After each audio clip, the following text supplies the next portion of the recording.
Well, let's jump into the 19th hole, which was the greatest shot, greatest moment of USDGC. So we'll jump into that right now. How are you going to get that? You don't have pro. I'm going to need your help. Or maybe we won't have a 19th hole. You going to help me out, or are we going to have a 19th hole? We'll see. All right. Well, here is maybe a 19th hole and maybe not. Stay around to find out.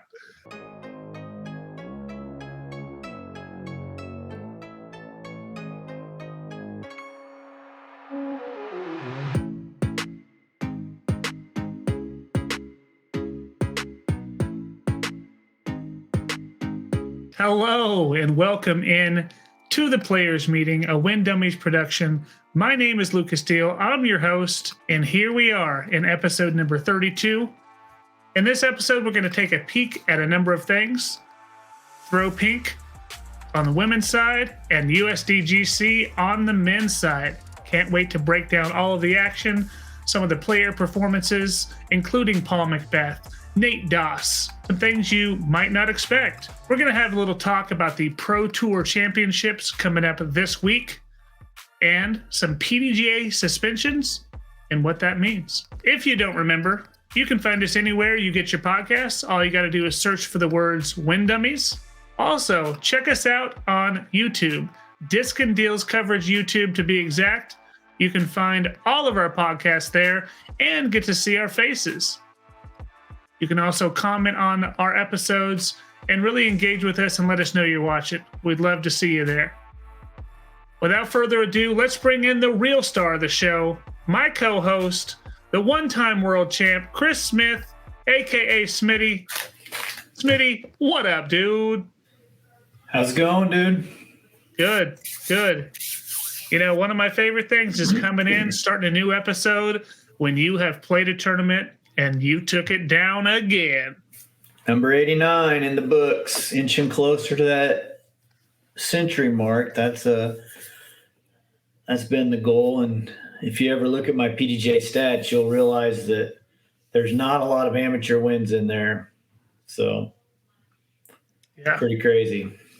Pretty awesome. Pretty awesome. I would assume we're going to see that next year, and we're going to be talking about it. So, yeah, hopefully, man, if everything goes right, for sure. But, yeah, it was a fun weekend for me. I spent Saturday morning, early morning. I was out at Cessna at 6:45 in the morning. And if you don't know, it's dark at 6:45 in the morning. And if you don't know, that place is scary as crap at 6:45 in the morning. I was out there cutting down some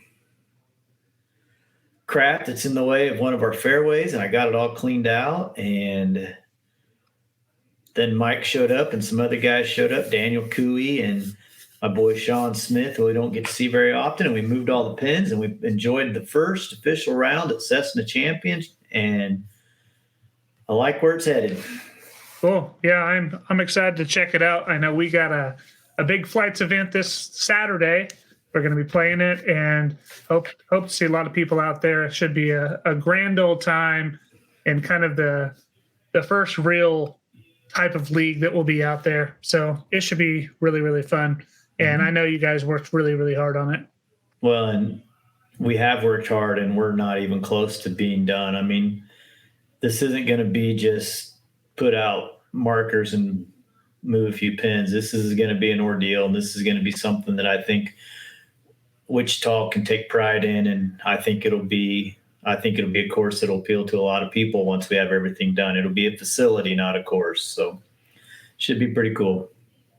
Yeah, that's awesome. Yeah, I spent the weekend doing a little bit of recording for Disc and Deals coverage. We were at the Foxtail Farms Championship. Had, I think, 54 or so out there. Fantastic time. I can't wait to get that all edited up and get it out to the people. But Smitty, it's time to do what we do. Let's start where we always start. What's poppin'? What's been happening around the world of disc golf? And this week, I was fairly busy. You were fairly busy, but I think you still were able to watch a lot of this. So we're going to really lean on you for your expertise on the subjects, because I didn't get to watch a lot of it, unfortunately. Well, I didn't watch. I watched maybe 6 or 7 holes of the ladies' coverage, so I don't know. I don't know any inside scoop about that. I mean, I did a little bit of hunting and searching, but let's start there, shall we? Yeah, let's do it. Good looking slide, isn't it? Yeah, this is nice, Smitty. Yeah, thank you. It's a good really one. outdone yourself. Yeah. So the Throw Peak Championship, it's just an A tier for the ladies. They had their major earlier in the year. I think that they probably have as much pride in winning this thing as they would any major that they would play, if not maybe more. I mean, this thing was competitive from the get-go. So yeah, there we go. There's our top 10 and our champion. No doubt about who's going to win in an event like this, I think. I mean, she's a bad woman, dude. And the little bit I saw, she looked really good and was really in control. So yeah, I think Evelina was up there quite a bit as well. I think she struggled the final round. I did get to watch the first day, and so there was some names up there early on until hole 12 wrecked a lot of the women. I think I messaged you about it, and it didn't mess with some of the top ones. And I think some of the names up here that are surprising to me are the Mando sisters. I mean, we haven't really heard from them all year long, it seems like. And there they are at, 7 and 8. Yep. Miss Frisbee's Chantel Badinsky. I don't know if you've ever watched her channel, but she's got a YouTube, and there she is. She's Canadian. I think maybe that's her first top 10. So some cool names. I think Paige Pierce supercharged that final round. I think she had a double-digit score, if I'm not mistaken. I think she shot 11 down. I forgot to look. Yeah, she shot really well the final round to move up from way, way, way down the field. She shot a 11 down, like you said, last round, bogey free, which is fantastic, but she just killed herself early. Yeah. She took lots of bogeys. She took a big score on 12, one of the rounds. Just in ladies disc golf today, she can't be as aggressive as she used to be because these gals are better than what they were when she was just kicking the crap out of them. Every shot, every stroke, every hole counts now. Yep. So, I mean, Kristin ended up winning by 6, and, she took 7 on hole 18 to finish it up. So yeah.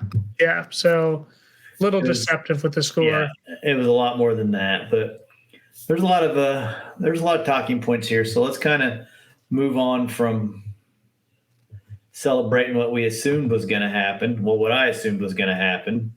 Yeah. And let's look at this.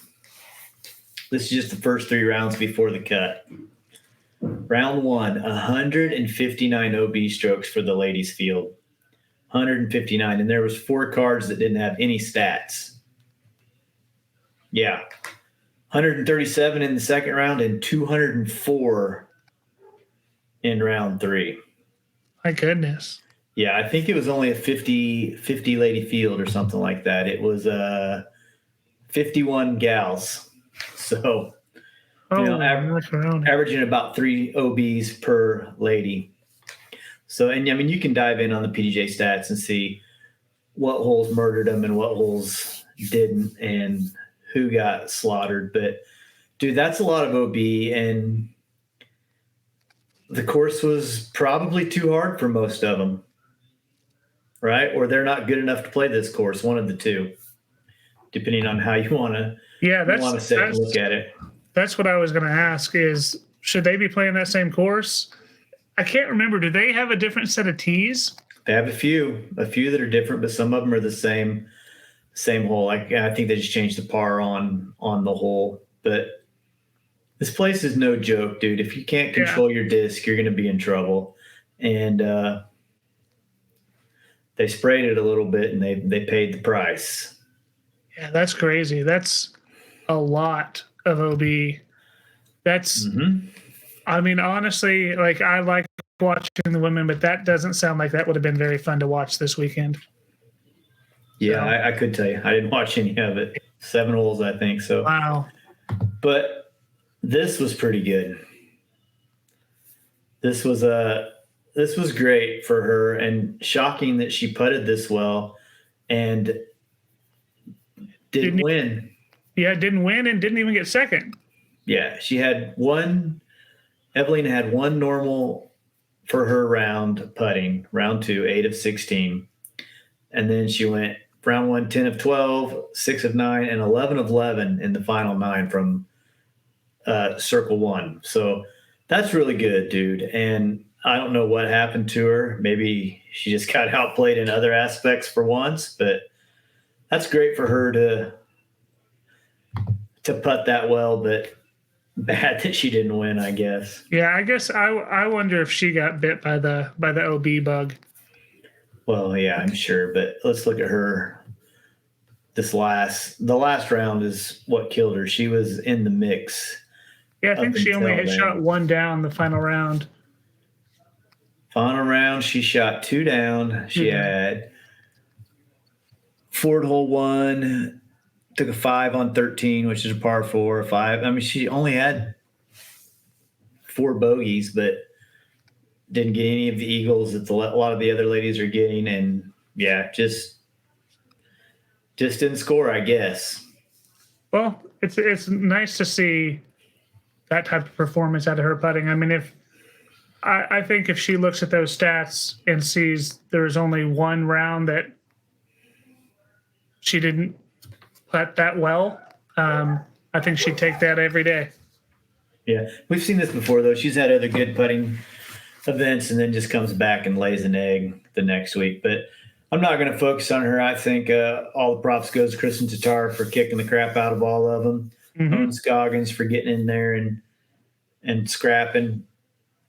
To quote Charlie Eisengood, she's got that dog in her. I don't think Owen has a dog in her. I think Owen's just Owen. So whatever, Charlie. So, but let's talk about the real show. Because this was awesome. Because this is a major for the men. This is a major, and it's a major contested on a course that we've seen for 20 plus years. We've seen lots of changes, but lots of things that remain the same. Like we said last week, we kind of like the way they sometimes change things, and if it works, they stick with it, and if it doesn't work, they go away from it.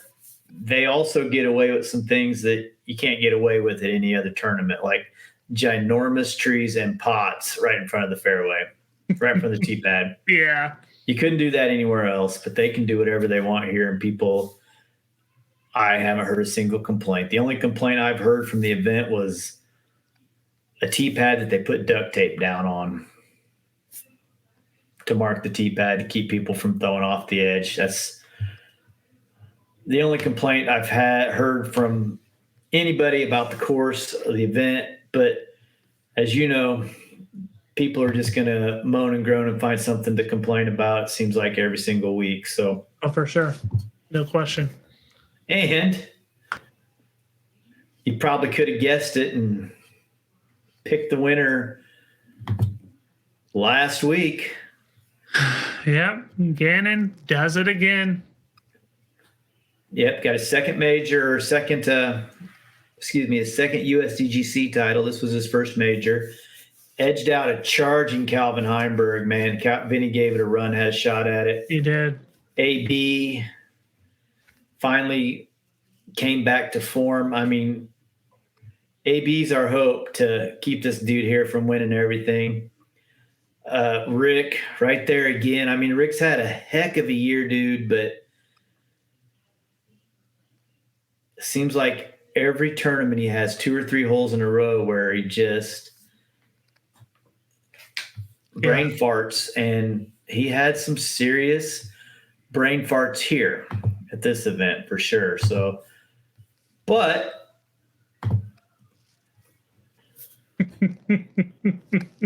it's hard to win, or hard to lose, I guess I should say, when not only are you clearly the best player and possibly the future GOAT of the sport, but you're also the luckiest player in the field.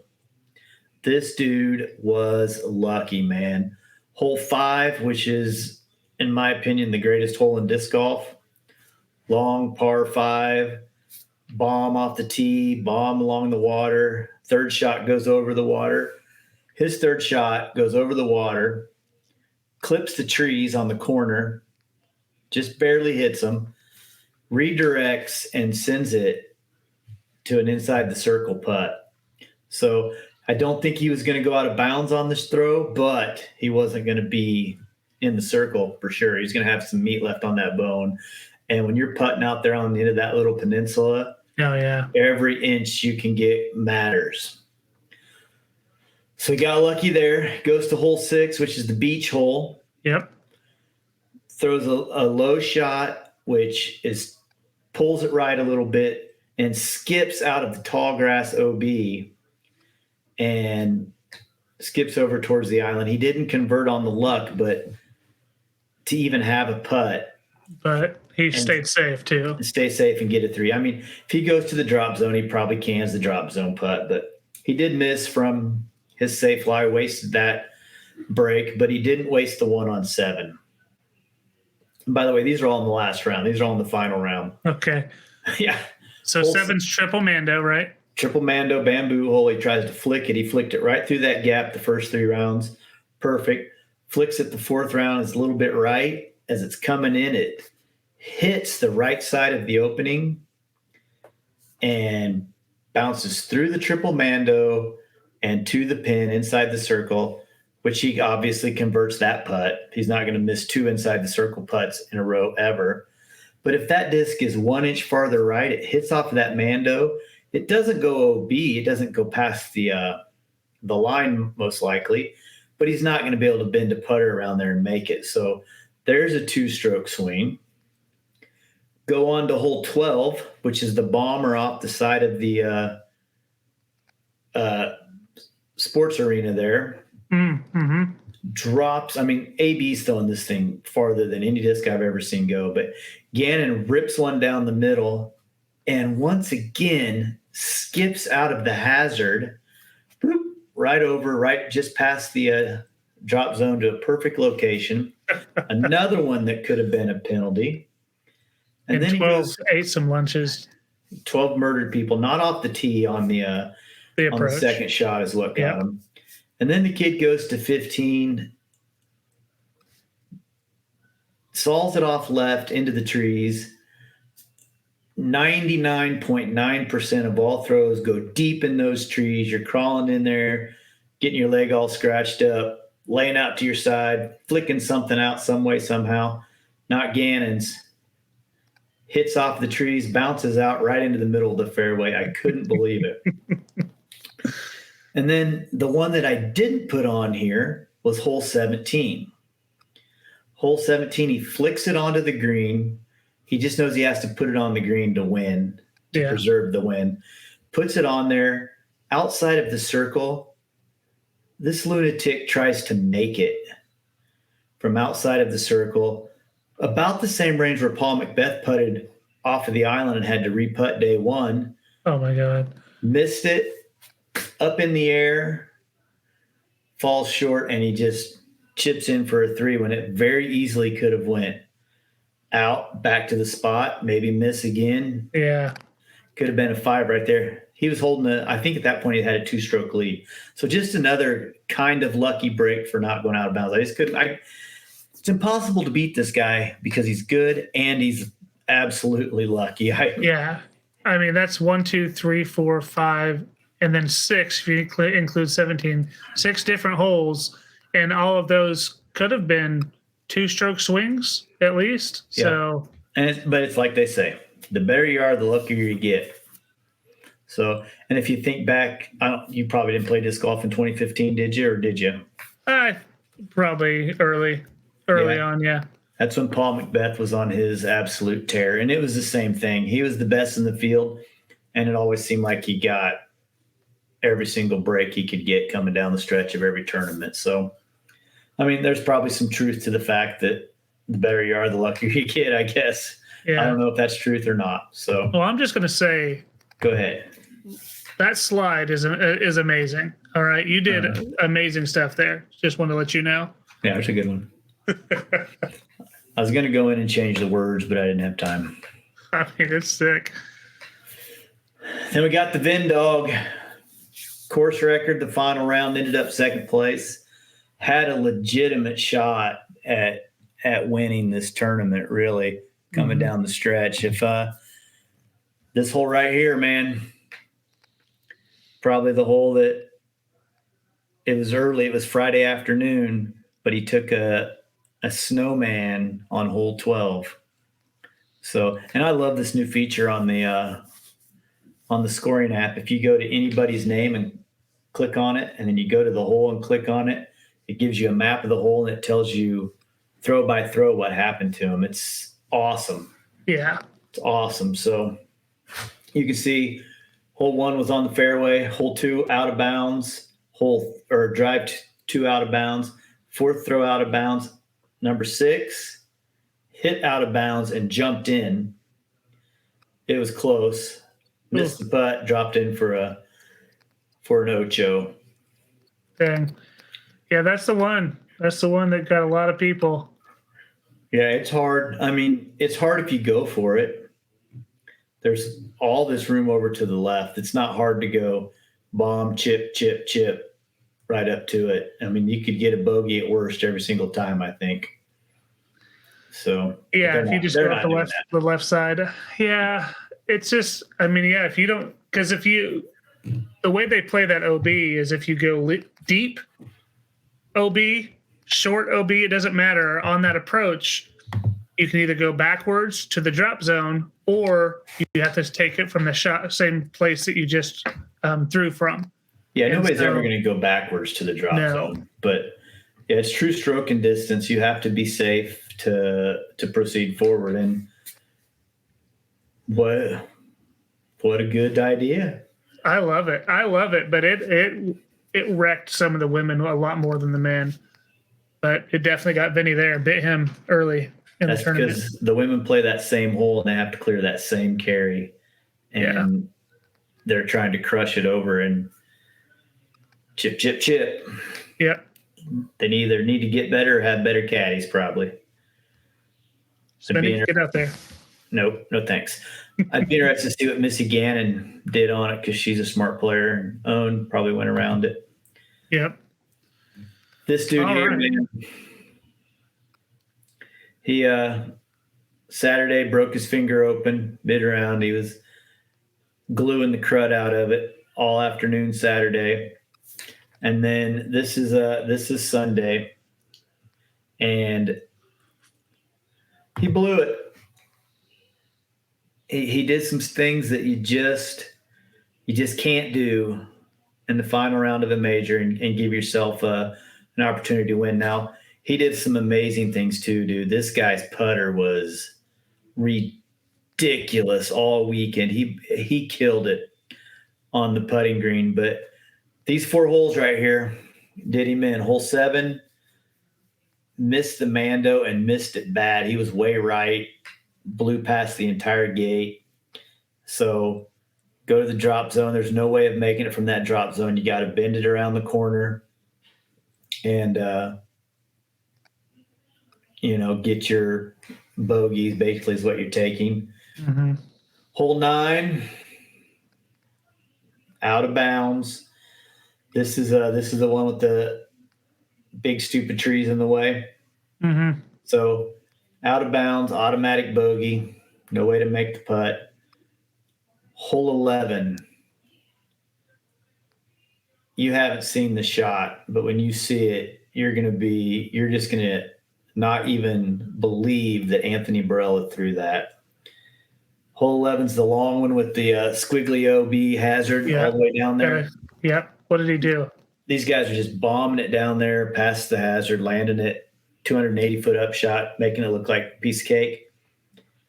This dude grip locked it so hard, straight into the trees to the right, maybe 50 feet in front of the tee pad. Instant OB. Oh, wow. Yeah. And then looked at the bush, looked at the other side. Maybe there was a noise or something that distracted him. But at that time in the event, with a gallery like what you're seeing here, there's people everywhere. You're gonna have to focus in and take care of business. And those people on the other side of the holly bush, whatever they are, I'm sure they're just partying and having a great time. Oh, yeah. An awesome disc golf event. But that sucked for Anthony.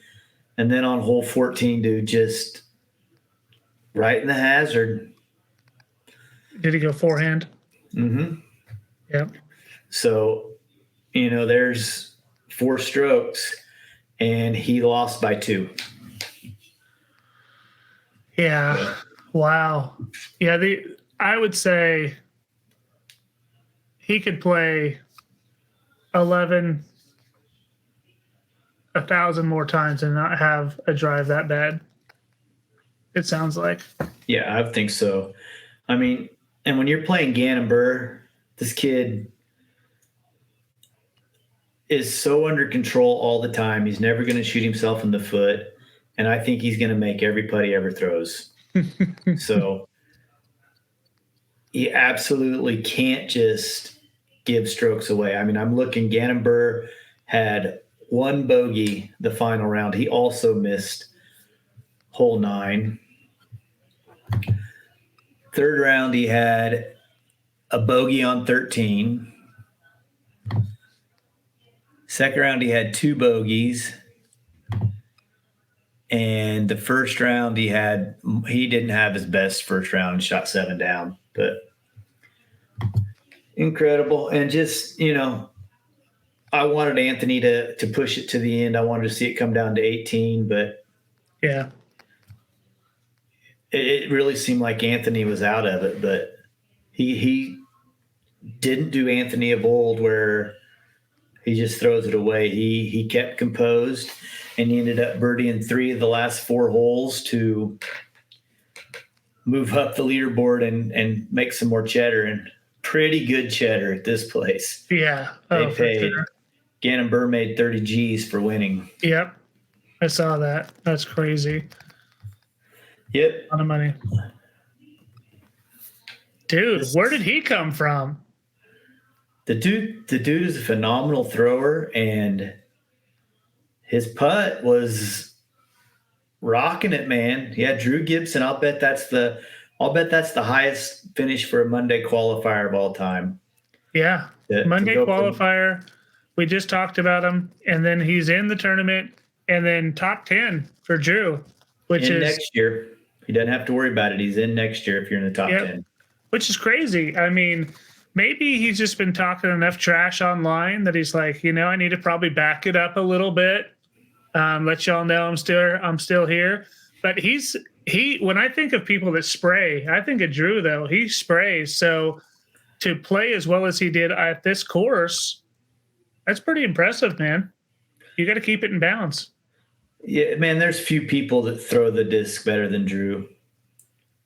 I mean, he's always been phenomenal off of the tee and very familiar with the course, very familiar with the property, understands what it takes to shoot good rounds here. And I'll bet you if we went back and looked at his scorecard, he's not going to have any huge blow-up holes.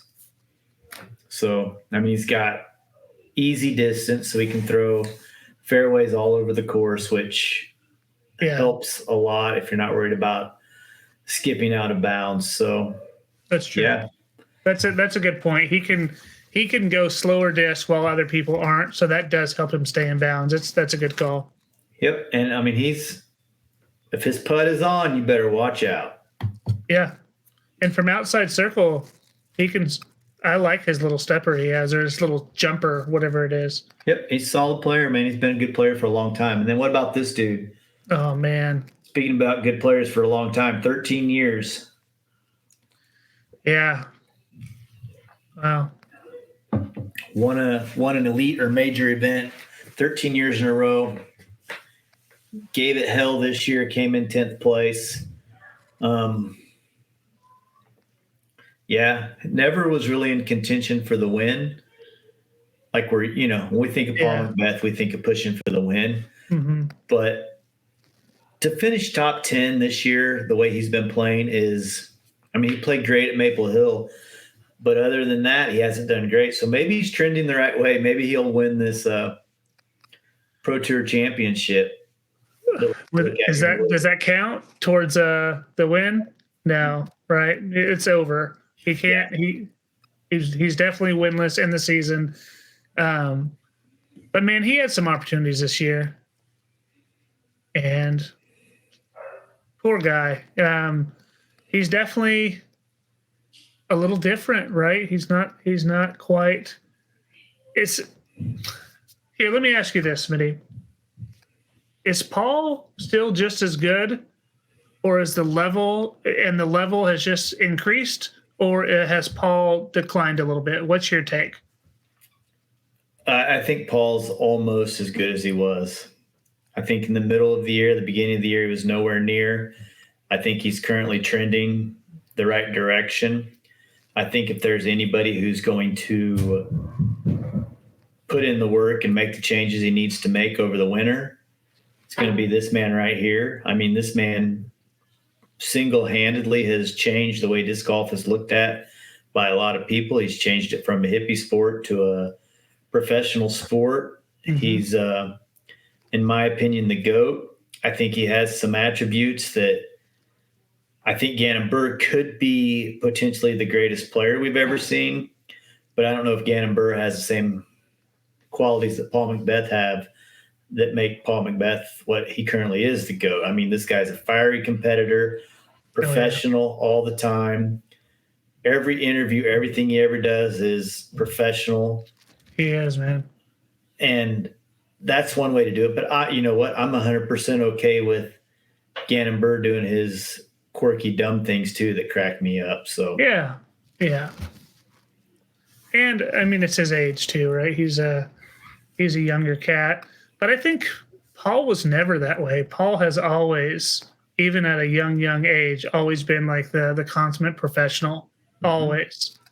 I think that's cool too. I think that's what makes the sport so cool is you can just have all walks of life, all different personalities, and yeah, I think Paul has maybe taken a step back. I just think there's so many dang good people nowadays.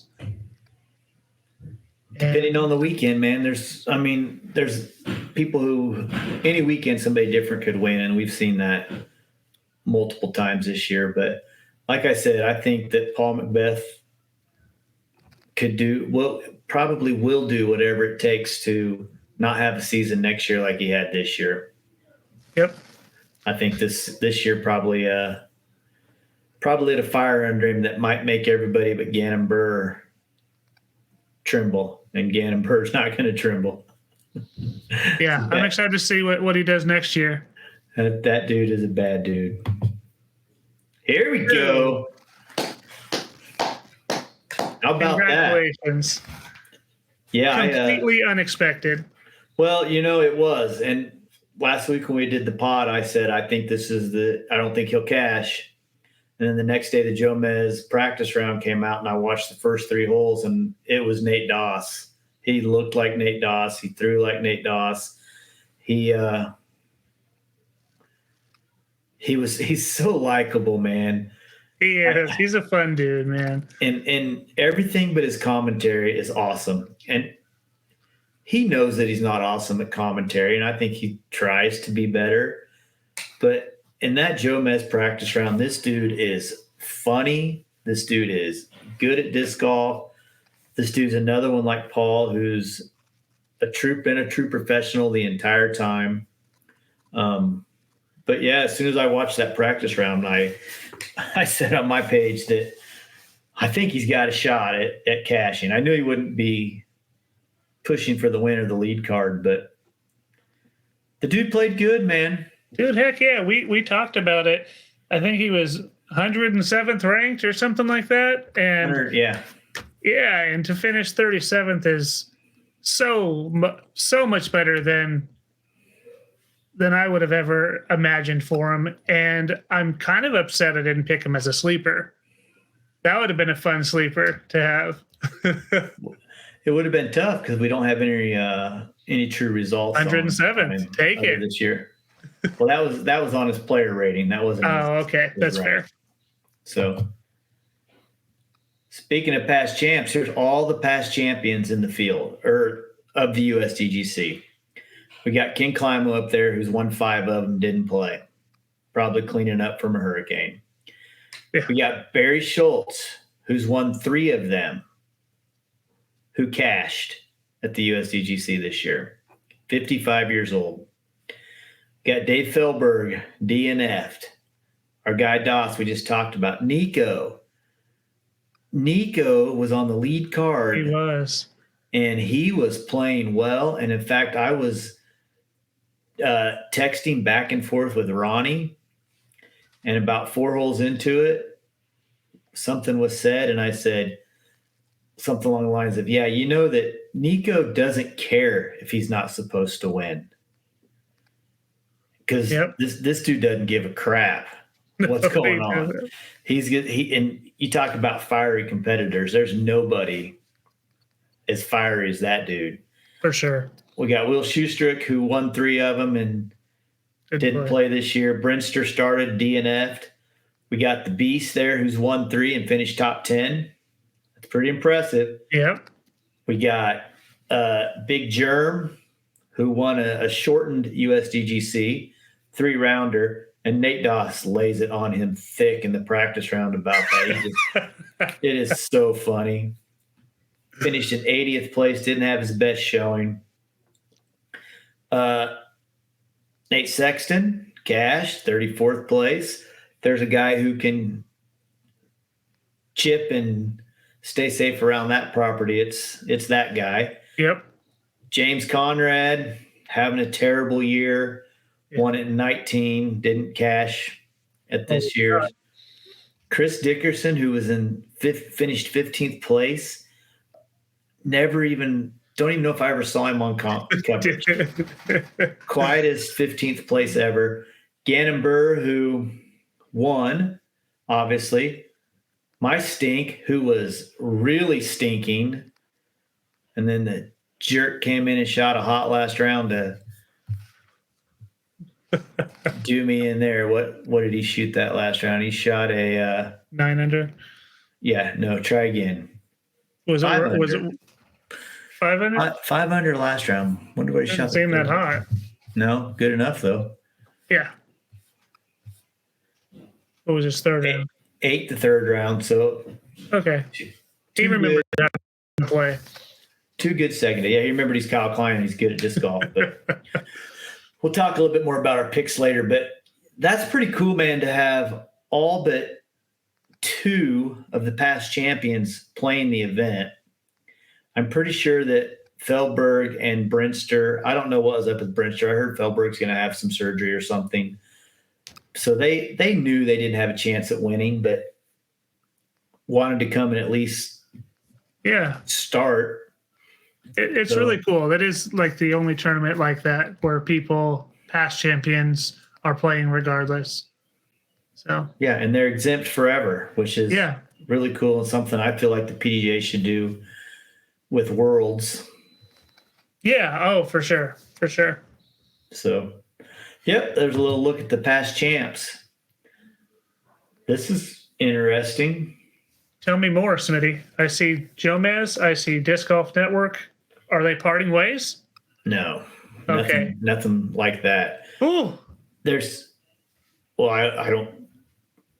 I mean, I don't watch Jomez. I guess it's not even that big of a deal. Care if they part ways, but there was lots of people who didn't realize that you could still watch the first round free on Disc Golf Network. They said every first round would be free all year. I watched on YouTube. Yeah. People still upset that they had to pay to watch this event, upgrade to premium. This is the first year USDGC has been part of any of this. You've always had to pay. outside of a paywall. Like a pay-per-view charge. Pay-per-view. Yeah, and we're talking $12, right, for the month to watch. What's a UFC pay-per-view cost? $120? Oh yeah. These are the same people that say we got to make this a legitimate sport, but I'm not paying $12. So, but Jomez doesn't come out for 2 weeks. Right. There's a lot of people hot under the collar about that as well.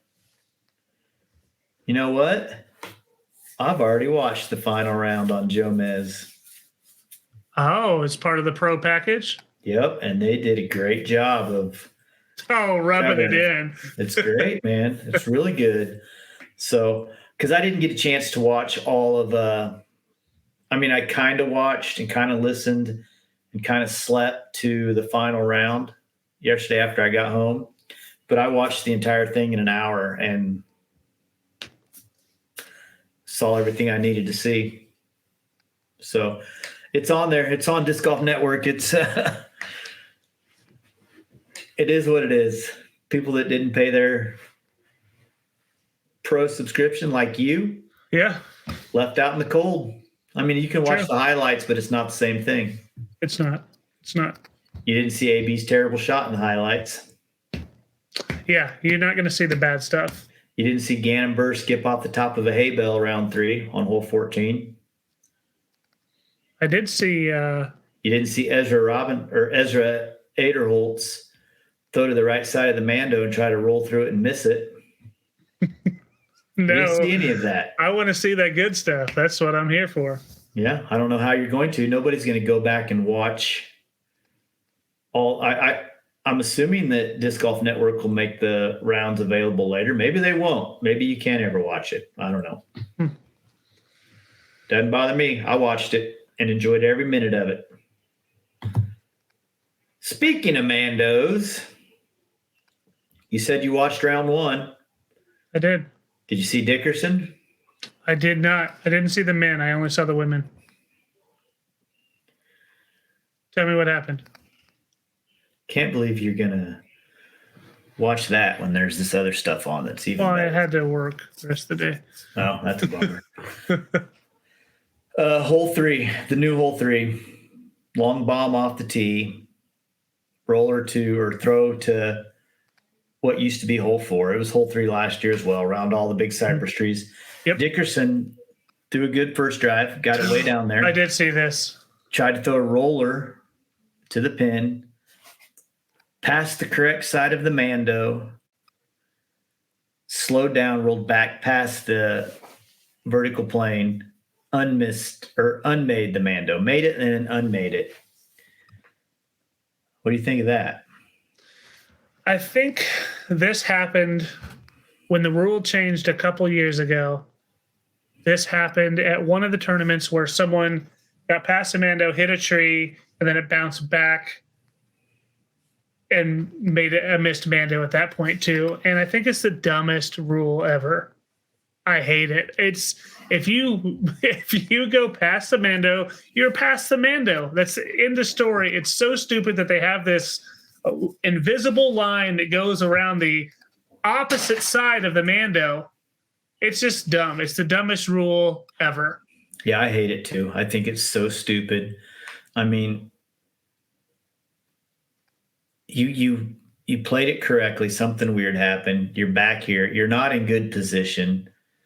So now you're in bad position, and we're going to give you a penalty on top of it. I hate it. Pretty much kind of the same thing happened to Ezra on the shot I'm talking about. It was on hole 15. He pulled his shot to the right and was short of the Mando, but far enough right that he couldn't just throw through it.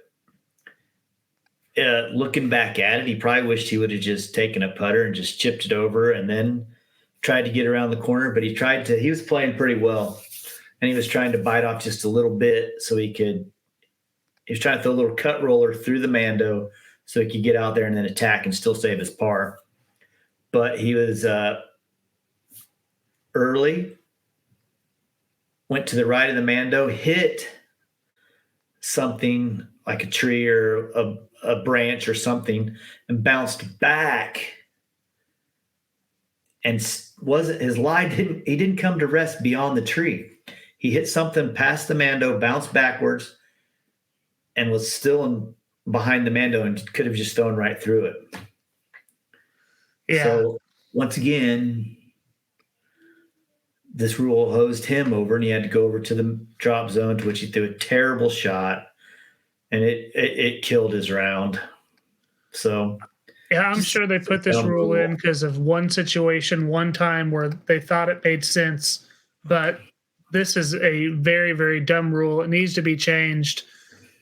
As you mentioned, people that are in this situation, they're already in a tough spot. They're already SOL. Like, why add insult to injury there? I mean, they're never going to be in a good spot if you're already by the Mando sign. Yeah, it's so dumb. People not watching on YouTube, I put the rule on here, 804-1, mandatory routes. A mandatory route restricts the path of the disc may take in the process of playing the hole. Both of them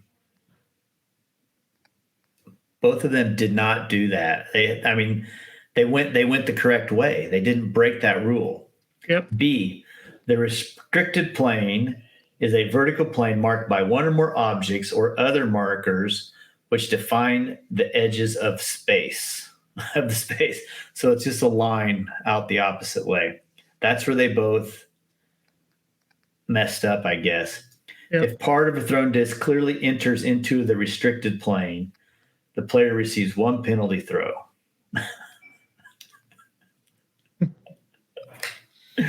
My gosh, how stupid.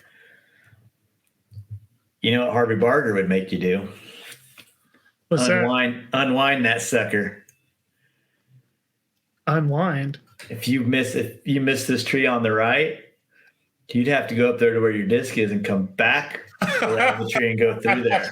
Oh, that is an unwind. Oh, that's crazy. And awesome, and makes more sense than this stupid rule. It really does. Yeah, that's crazy cool. I like the fact that Big Germ always walks through a Mando the correct way. Like a baseball player that won't step on the baseline, he always passes his cart himself, all of his discs, on the correct side of the Mando. I like it. Okay, here's something that you liked a lot. I just think people may have not heard, but we've talked about. I think they've probably all heard by now. Okay, well, just in case, we all talked about JRay, and we talked a lot about it. So I just figured we give the update as well. He got a 12-month suspension plus a 12-month probation. A lot of people don't think it's severe enough. I mean, I'll be surprised if JRay ever comes back to disc golf. Yeah. I think, unfortunately for him, the damage to his reputation and probably the way he feels, people are perceiving him will probably keep him away from disc golf. But yeah, 1 year and then on probation for a year. And if you look at this disciplinary list, a lot of people on there are TDs for things like not paying their sanctioning fees in the correct amount of time. But there's a couple other names on here that I think we should at least mention, I guess, if we're going to call this up. We got Eric Oakley, who's on a 12-month probation. And according to him in this little post that he put out, he's only received one warning this year, and that was a warning that he put upon himself. How weird's that you warn yourself? Yeah. That's stupid. Yeah, but he's trying to clear up some speculation. The speculation is at the main state championships, he was throwing discs, cussing up a storm, and just not being very fun to be around. And so I think he's clearing that up. That he was giving no warnings then, and so he doesn't know where this is coming from. Well, he's trying to save face. He's not trying to clear anything up. He's trying to save face. This isn't the first time this dude's been an ass on the course. Yeah. And not been fun to be around. And get over it, man. Get over it. And then the other one on here is JohnE McCray, who has on 9-month probation, and guaranteed this is from that everything that went down at the Selinsky with him and Barry. Mm-hmm. And 9 months is pretty lenient for the way that dude acted in that situation.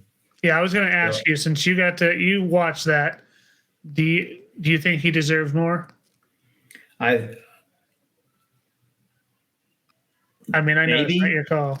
Okay. Not my call, but he was out of line. Okay. He might have been right. It might have been a foot fault. It wasn't. The PDGA people that were there, Rebecca Duffy, didn't do her job if she was supposed to be watching that.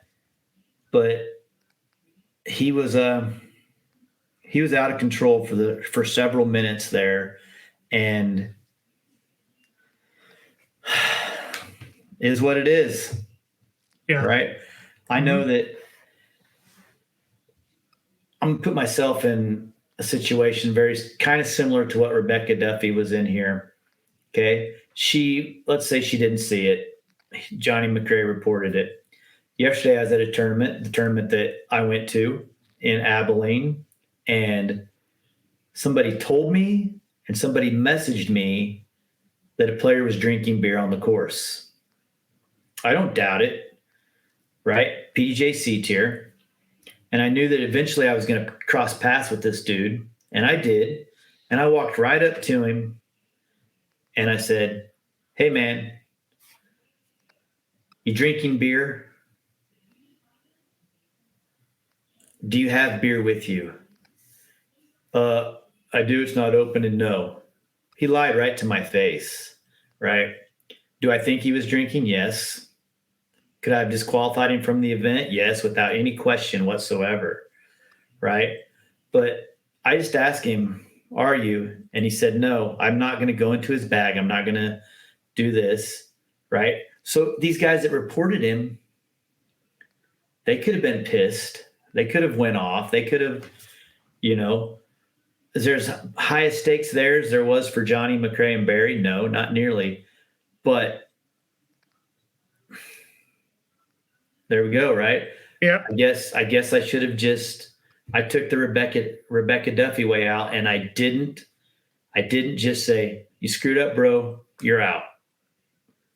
I just said, "Are you?" "No, I'm not." "Okay, you better not be." Though I know he was. Yeah.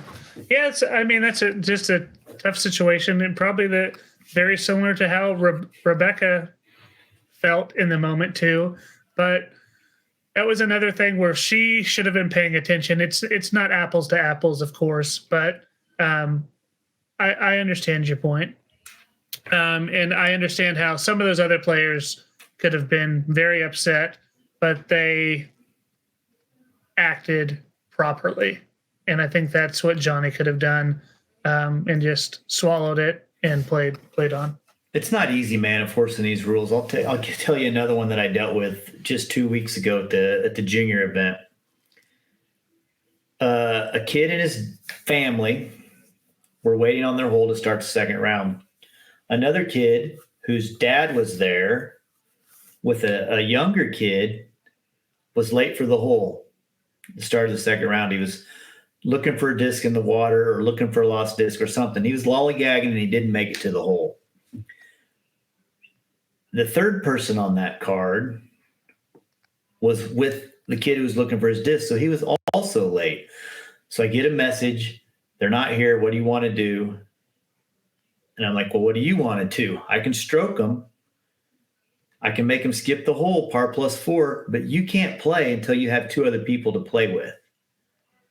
So it's kind of a double-edged sword there. Yeah. And in fact, the message back from him said, "I know this isn't a serious event, but rules are rules." To which I'm thinking, okay, here we go. This is gonna end bad for somebody. Somebody's gonna be upset. So I said, "I'm on my way." So I walked across the park and I went over there and I said, "What do you want to do, man?"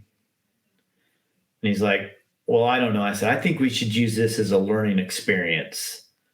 I think we should address the situation. I think we should let them know. They probably don't even know that this is a real rule." And, once again, we used it. And I said, "Look, dudes, you could get stroked 4 strokes. And that would end your tournament." One of them ended up winning the dang tournament. And the other one got third. And the kid that his dad didn't want to win that way, he wanted to teach him. He ended up just missing out on the win, which he would have won had we given him the 4 strokes. But, I think sometimes, and that's a completely different situation too. That's kids. This is JohnE McCray and Barry Schultz arguing over something that doesn't probably matter from 500 feet away. So that whole situation is stupid. You can find the video and see it. So let's move on. That's fair. Let's do it. I got sidetracked. It's okay. It's okay. No, but I get it. It is. I could only imagine being a tournament director having to enforce rules, because when you're enforcing rules, you're splitting. You're going to piss someone off one way or the other, and it's very, very tough. Yeah, yesterday, the guy that was drinking, I should have just done it. I should have said, "You're out of here. Screw him." And the other 2 guys would have been okay. But in this situation, I knew that both of them, they knew it was wrong, but they also knew it wasn't the biggest damn thing in the entire world. Yeah. The guy wasn't being belligerent. He wasn't stumbling drunk. He was just drinking a beer. It's against the rules, yes. But I hopefully that ended it for that round. Hopefully he won't do that again in the PDGA event. I don't know. That's what I was hoping to, is like after you had the conversation, he lied straight to your face. But did he stop after? And I hope he did. Yeah. All right. Pro Tour Championship. Let's talk about it, Smitty. Look at that, buddy. 300 G's. 35 for first, 20, 12, 9. All players get $2,000. Yeah, you get participation trophy of $2,000 just for showing up. Okay, let's move on. Let's come back to this number in a little bit and talk about these numbers a little bit. Okay. I've been thinking about this a little. All right. Okay, so here's the 32 fellas that are qualified. 32 of them. All right. I'm not sure on the format. I think it's just normal stroke play, maybe. I don't know. I looked a little bit. I couldn't find it. But this thing's over. Gannon Buhr, Ricky win. So Gannon has 10 strokes on Burridge, Vino, Corey, and Emerson. Is that what I'm reading? Those guys might as well just take their $2,000 and go home. Oh, right? What a head start. Yeah. The biggest freak and one of the greatest players we've seen in the last 10 years have 9 and 10 strokes head start on you. Yeah. Game over. Okay. So, look at this. How far back do you think somebody has a likely chance of winning? Of winning? I really don't even think the 5th through 8th have a chance. 4 strokes. That's where I'm putting the line. That's as far as I would go. Yeah. And then the other thing you have to think about is who are these players that are starting that far back, right? You got Isaac Robinson. He can make up 4 strokes. Yep. He could definitely do it. The guy's a bad dude. Beast could do it. Ezra could do it. AB definitely could do it. So I think all those guys potentially could make up the 4 strokes. They're going to need a little help from above. Literally above and above here on the slide. But they're going to need some help. Right? 9 through 12, they're not out of it, but they're not winning. They're probably not winning. I wouldn't think. We can't ever count anybody out. They're not winning. That's about where I can't go any lower. I don't think anybody below that has a chance for two reasons. Number one, they're not the best players there. And number two, they're giving Gannon Buhr 6 strokes. 6 strokes, yep. Even 5, like, because okay, let's look at that 9 through 12. Do you think Chris Dickerson can make up 5 strokes? Yeah. Oh, on Maybe. Gannon, Kyle Klein, Maybe. buckets. I would say no, but yeah, I mean, you see, dude, it just depends what happens to those front guys. I'm trying to see how many rounds the stupid thing is. It must be at least 3, maybe 4, because we said earlier it started on Thursday. Yeah. So Thursday. So this is a 4-rounder. Smitty, does that change your answer?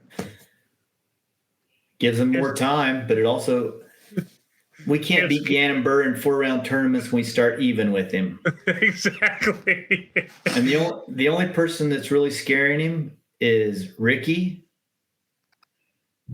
I mean, I guess Ricky could go ahead and post his meme today. Is Ricky actually scaring Gannon though at this point? Yeah.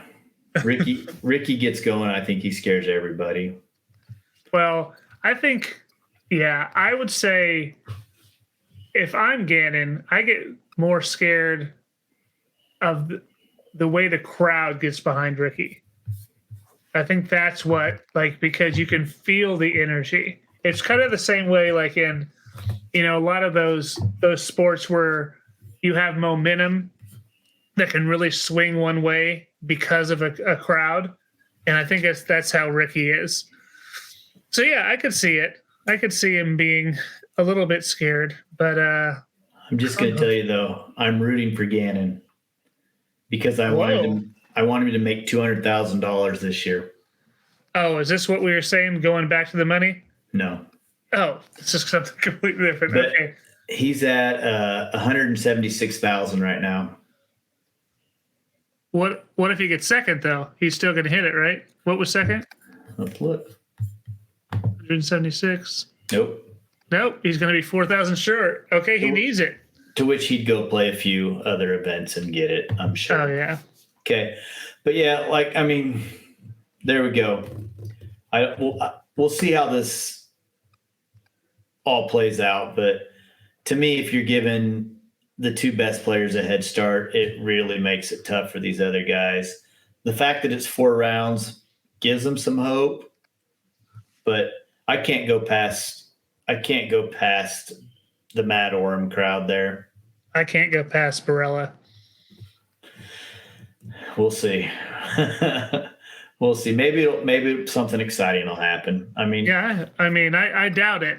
It wasn't too long ago that Nathan Queen won this thing.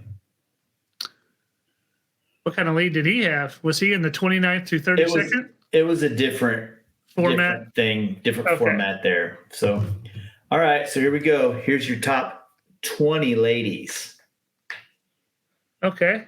All right. I think this goes way farther. This goes down to 7th and 8th. Natalie Ryan, Cat Merch, maybe. Still, every week we have Missy. Henna? Can you go 9-10 and get Henna in there? I don't think so. Henna can't win when she starts even with them. It's true.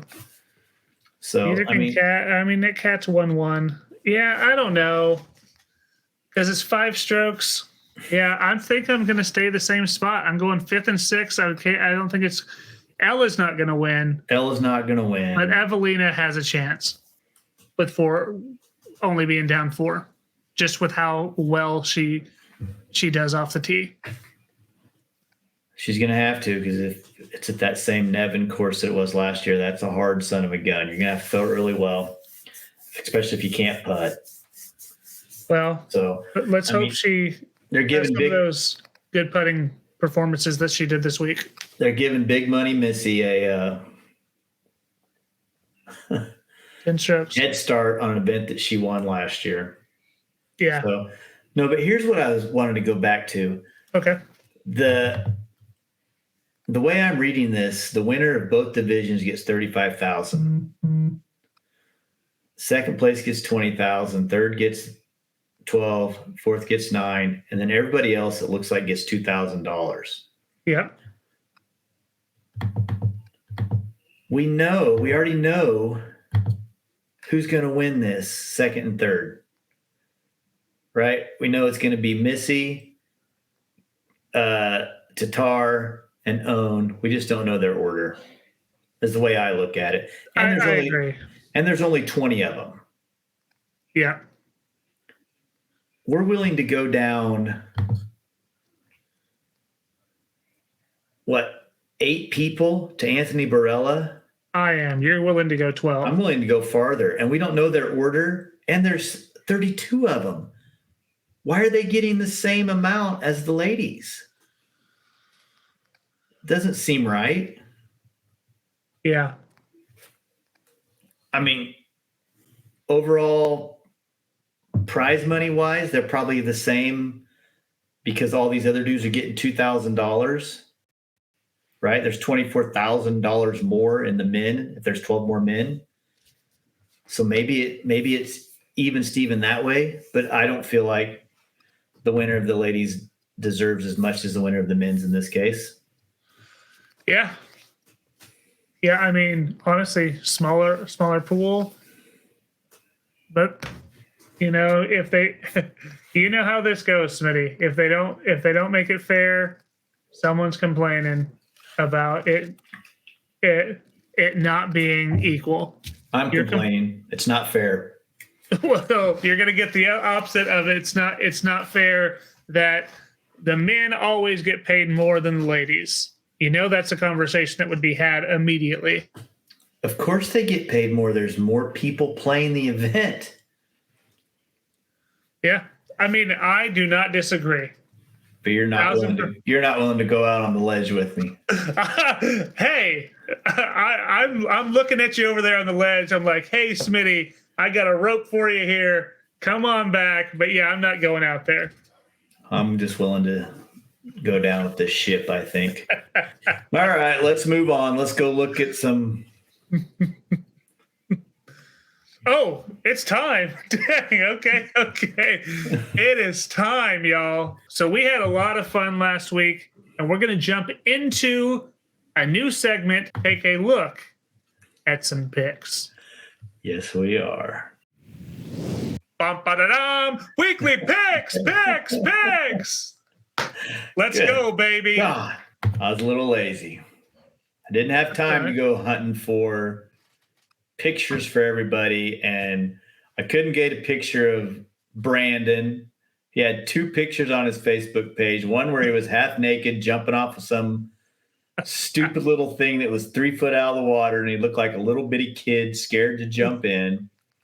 And the other was with his mom and maybe his sister. I don't know who it was, but I couldn't put either one of them on there. So that's one reason. And the other reason is I just didn't have time. Yeah, I mean, you put together that whole presentation for the show. So thank you so much for all your hard work. And it was badass. It was. That Lucky Charms, I'm still in awe. All right, you ready? Let's see what happened this week. Here we go. Heck of a week. I'm pretty disappointed, but here we go. Our sleepers. Okay, I like it. All right. I went with Joel frickin' Freeman. Son of a bitch, last time ever. Landon went with Alden Harris. Brandon went with Vino. I think it might be AI. Anyhow. It is. He went with Vino, and you went with Clemens as your sleeper. Yeah. You sucked, by the way. Yeah, I did. This one was bad. So, yeah, I got a yellow because Joel was actually 9 the right way. He was decent. Yeah, he didn't screw you. It's just Vino balled out. He did screw me. up there the last round. He was in position for another top 10 finish at USDGC and had tough last round. But Landon and you, bad weeks. Yeah. Landon not as bad as you. Landon, Alden Harris was only 2 worse than normal. Clippings was what, 40 some? Didn't even look, didn't even care. That's terrible. Good choice. It was bad. It was didn't waste my life. But Brandon may have had the pick of the year. Dang. I can't think of a pick that was any better. I had a Casey White early that I thought was pretty good, but it was a shine, so it wasn't as cool. I should have had him as a sleeper. It would have been cooler, but Vino was an amazing choice. You're right, Smitty. This dude balled out, man. He was bombing. He was putting with a completely new putt. This dude was shredding. That was a pick, man. That dude did his homework and made a hell of a good pick. I'm impressed. Did you do some math on that one?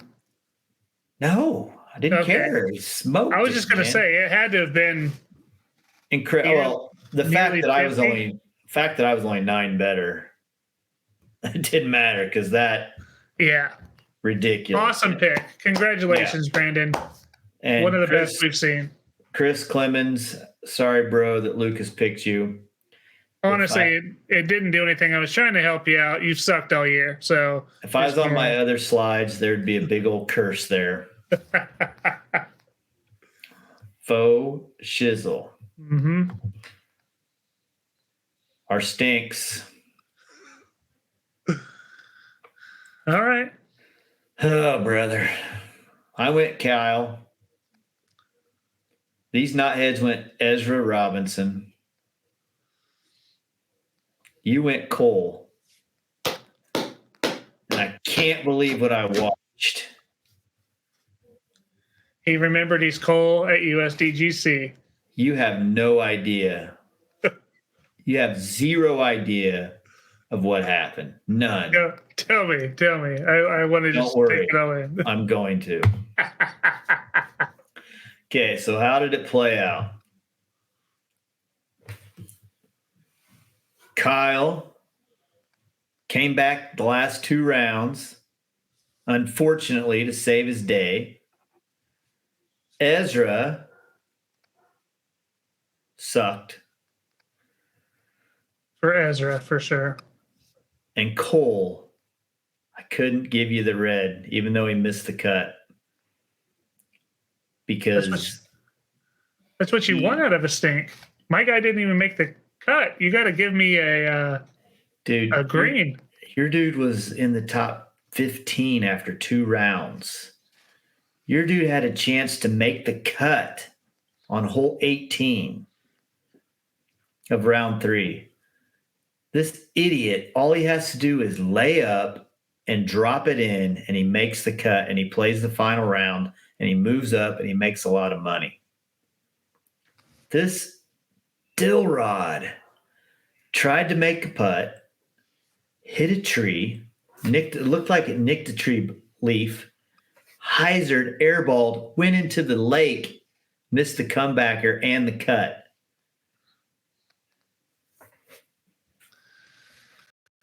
Yeah. This is why you pick Cole Dolan for stink. I couldn't believe it, dude. You were for sure getting red, and I was for sure getting green. Oh, yeah, we talked about it. You sent me stuff. I'm like, I hate my picks. And then flip-flop. I couldn't believe it. So stupid. So I took a red. Thanks a lot, Kyle. Kyle was already bold enough, but I will say, I'm thinking I need you all at home to help out. Ezra made the cut. My guy didn't. I need the green. Not giving it to you. He's just a little salty about his Kyle Klein pick, and he's taking it out on me. Yeah. Yeah. Yeah. It's exactly what I'm doing. Well, Ezra is 28 worse than he was. Okay. Cole, I don't think Cole was. Cole was 21. That was his average. Yeah. So 24 worse. And not making the cut. Ezra was 28 worse.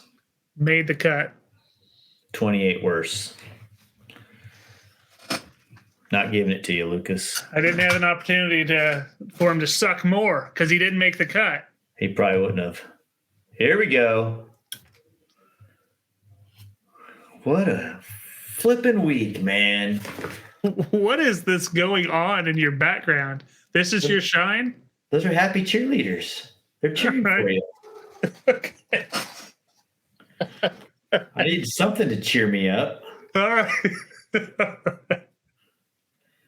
Once again, I was in the position to get 3 greens.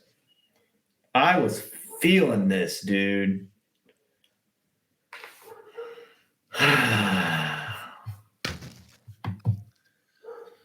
Vinny had a fantastic final round to help me as well.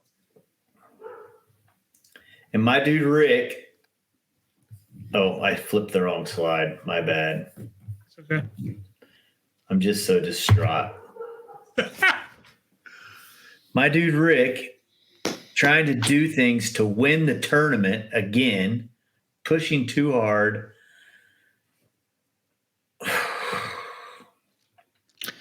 This is what you get for taking Rick, though. You know it's going to happen every week.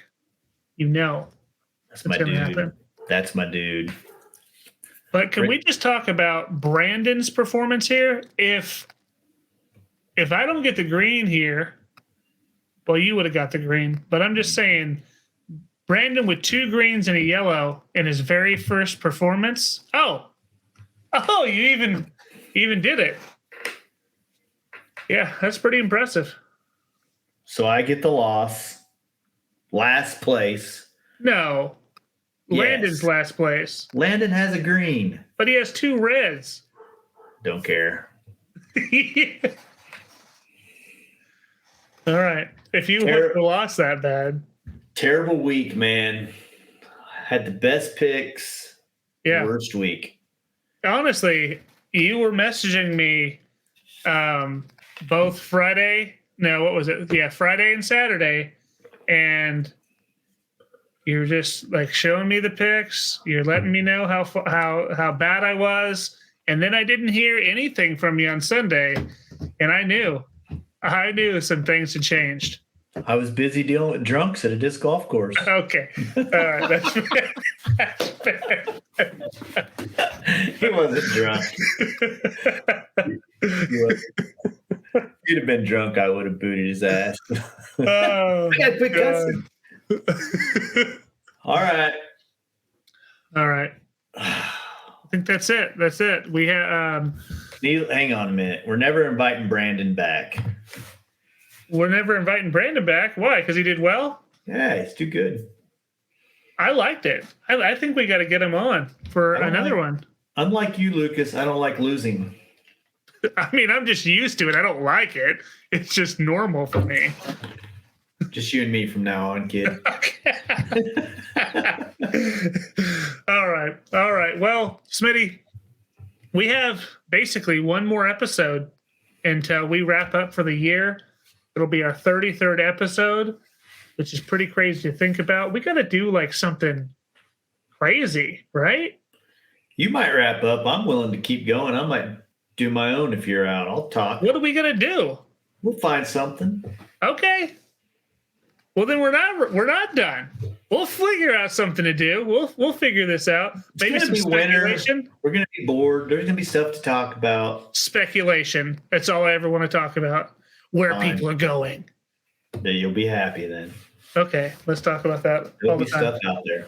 Okay, that's fair. Let's jump into our shout-outs of the week. You got anyone? Anything? Of course. I got to thank Loft for inviting me down to Abilene. Brown Park is a really cool park. It's great. So many trees, such a fun place. Obviously, well, maybe not obviously, but once again, I got to thank Chase for getting to my house bright and early and coming down there and helping me run a smooth show. I couldn't do it without Chase for sure. Craig came down and helped. So, yeah, just those guys. And then obviously Mike Bailey once again and that whole crew for meeting me out at Cessna and getting that one step closer. Yeah, do you got a shirt for me? Don't know what you're talking about. You better have it. I paid for that sucker. Well, I got to give a shout out to all the dudes that I got to record this week at Foxtail Farms. They were all super gracious, excited that we were out there, and a lot of fun. And last shout out to Cooper Arnold and his family for being such amazing hosts. And that tournament was cool. Smitty, you got it. You got to get out there next year if you don't got anything going on. Babbitt said he'd even give you a place to stay. So you already have a place.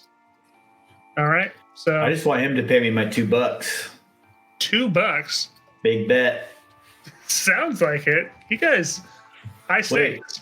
I better check my.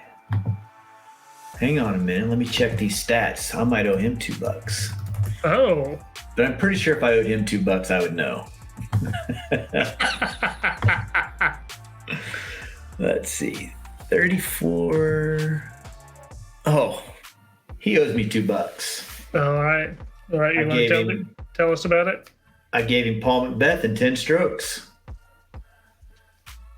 Okay. And it was how much? 12. Whew. Close. All right. Well, let's jump into the 19th hole, which was the greatest moment of USDGC. So we'll jump into that right now. How are you going to get that? You don't have pro. I'm going to need your help. Or maybe we won't have a 19th hole. You going to help me out, or are we going to have a 19th hole? We'll see. All right. Well, here is maybe a 19th hole and maybe not. Stay around to find out. All right. Until the next one, episode number 33 coming soon. We'll see you next week. Take care. Bye-bye now.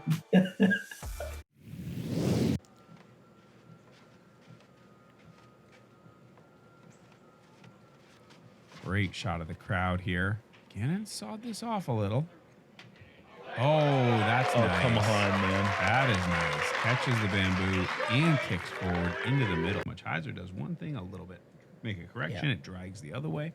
I kind of like the play. Gannon with a nice putt. Like what we're seeing from Gannon. Swinging it out with the driver.